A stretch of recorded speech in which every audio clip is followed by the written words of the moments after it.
ত্রয়োদশ জাতীয় সংসদের প্রথম অধিবেশন ঘিরে রাজনৈতিক অঙ্গনে এক ধরনের নীরব উত্তেজনা তৈরি হয়েছে। স্পিকারের চেয়ারে কে বসবেন সেই প্রশ্ন এখন দলীয় কৌশল আর সংসদীয় সমীকরণের কেন্দ্রে রয়েছে।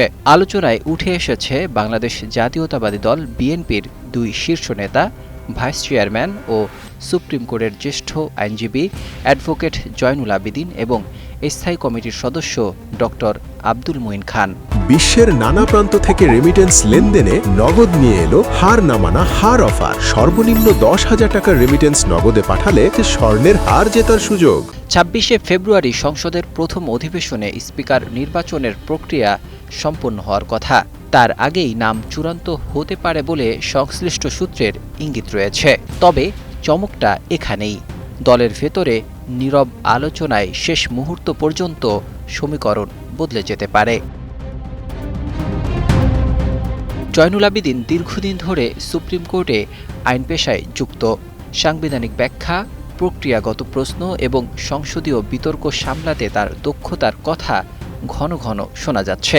অনেক পর্যবেক্ষকের মতে বর্তমান রাজনৈতিক বাস্তবতায় একজন অভিজ্ঞ আইনজ্ঞ স্পিকারের আসনে বসলে সংসদ পরিচালনা আরও শৃঙ্খলাবদ্ধ হতে পারে।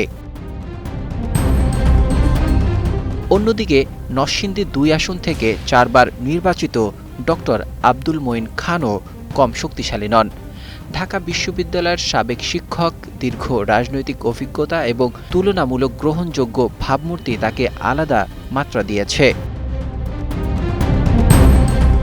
দলের প্রবীণ অংশের একটি বড় অংশ মনে করছে ভারসাম্যপূর্ণ নেতৃত্বের জন্য তিনি হতে পারেন উপযুক্ত পছন্দ।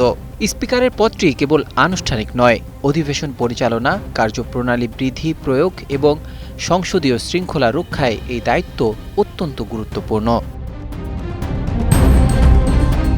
সংবিধান অনুযায়ী জাতীয় সংসদের প্রথম অধিবেশনেই সংসদ সদস্যদের ভোটে স্পিকার নির্বাচিত হবেন। সাধারণত বিদায়ী স্পিকারের সভাপতিত্বে নতুন স্পিকার নির্বাচনের বিধান থাকলেও এবার সেই প্রক্রিয়ায় কিছুটা ব্যতিক্রম হতে পারে বলে ধারণা করা হচ্ছে। রাজনৈতিক মহলের দৃষ্টি এখন আগামী ২৬শে ফেব্রুয়ারির দিকে, যেদিন নির্ধারিত হবে ত্রয়োদশ সংসদের অভিভাবক কে হচ্ছেন। এখন প্রশ্ন একটাই, আইনের কড়াইগণ্ডায় পারদর্শী মুখ নাকি অভিজ্ঞ ও গ্রহণযোগ্য প্রবীণ নেতা?